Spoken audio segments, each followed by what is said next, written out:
Another day, another basketball stories na naman ang pagkukwentuhan natin. At ngayon nga ay pag-uusapan natin ang balitang makukumpleto na nga po ang lineup ng OKC Thunder at ang balitang bagong kontrata ni Luke Kennard sa Los Angeles Lakers. Nagawa nga po ng OKC Thunder na ma-maintain ang kanilang pwesto sa first seed ng Western Conference buong season kahit man sunod-sunod ang kanilang naging problema sa kanilang lineup. Matapos nga pong magtamo ng injury ang ilan sa kanilang mga key players katulad na lang ni Jalen Williams na kasalukuyang hindi pa rin nakakapaglaro sa team, bunsod ang tinatamo pa rin nga po nitong injury. Meron na naman nga po sila ngayong 11-game win streak na siyang rason bakit napipigilan nga po nila ang San Antonio Spurs na makahabol sa standings. At ang maganda pa dyan, hindi na rin naman nga po magtatagal at malapit na rin naman nga po makompleto ang kanilang lineup. Base nga po sa pinakahuling inilabas na balita ngayong araw, posible nga po na makabalik na si Jalen Williams sa huling linggo ng regular season bago pa man magsimula ang playoffs.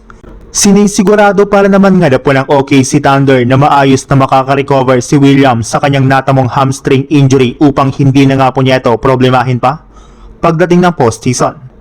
Gusto rin naman nga po ng OKC na siguraduhin na healthy ang lahat ng kanilang mga players upang maipakita nga po nila ang kanilang 100% na lakas sa kanilang mga laro sa pagpasok nila sa playoffs.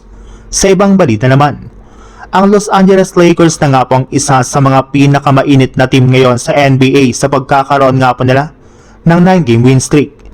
Isang beses pa lang naman nga po silang natatalo sa kanilang huling 10 laro, kaya hindi na nga po naiwasan pa ng mga fans na ikumpara sila sa ating defending champions na OKC Thunder.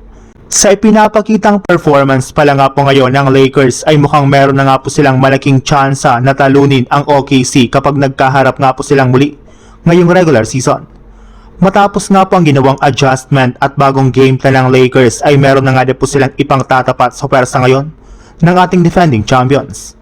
At ito nga po yung consistent shooting ni Luke Kennard sa kanilang opensa na siyang magagamit nga po nila sa mga susunod nilang laban, lalo na sa playoffs. And speaking of Luke Kennard, may lumabas na nga pong balita ngayong araw na balak na nga pong ofera ng Lakers ang kanilang sharpshooter sa darating na off-season ng bagong kontrata na nagkakahalaga ng $33 million sa loob ng 3 taon.